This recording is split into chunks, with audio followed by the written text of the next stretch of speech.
વલસાડમાં માન નદી પર 12.50 કરોડના ખર્ચે પુલનું કરાયું ખાતમુહૂર્ત.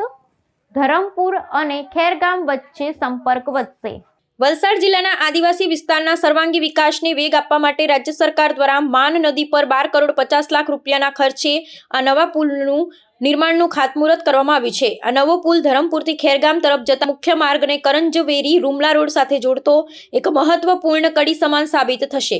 વહીવટી તંત્ર દ્વારા આયોજિત આ સમારોહમાં સ્થાનિક જનપ્રતિનિધિઓ અને માર્ગ મકાન વિભાગના ઉચ્ચ અધિકારીઓ ઉપસ્થિત રહ્યા હતા, જેમણે આ પ્રોજેક્ટની સમયમર્યાદા અને ગુણવત્તા અંગે વિશેષ સૂચનાઓ આપી હતી. વ્યૂહાત્મક દ્રષ્ટિકોણથી જોતા આ પુલના નિર્માણ બાદ ચોમાસા દરમિયાન નદીમાં આવતા પૂરને કારણે સંપર્ક વિહોણા બની જતા અનેક ગામોને કાયમી રાહત મળશે.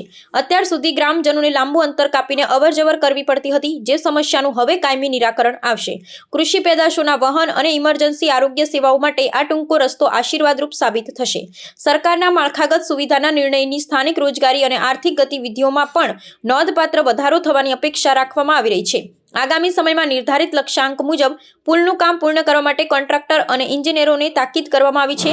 સ્થાનિક રહીશોએ આ પ્રોજેક્ટને વધાવતા જણાવ્યું હતું કે દાયકાઓ જૂની રજૂઆત બાદ આ અંતરિયાળ વિસ્તારમાં કનેક્ટિવિટી સુધારવા માટે નક્કર પગલું ભરવામાં આવ્યું છે. પુલની સાથે એપ્રોચ રોડનું પણ નવીનીકરણ કરવામાં આવશે, જેથી ભારે વાહનોની અવરજવરમાં સરળતા રહે. આ માળખાગત વિકાસ વલસાડ જિલ્લાના પહાડી વિસ્તારોના આધુનિકીકરણની દિશામાં એક મહત્વનું સોપાન માનવામાં આવે છે. આજે ધરમપુરના બામટી ખાતે માન નદી પર લગભગ 12.50 કરોડના ખર્ચે જે એક નવા બ્રિજનું કામ શરૂ થવા જઈ રહ્યું છે, તેનું ખાતમુહૂર્ત કરવામાં આવ્યું અને એ બ્રિજ જલ્દીમાં જલ્દી પૂર્ણ થાય એ રીતે એની કામગીરી શરૂ થઈ છે.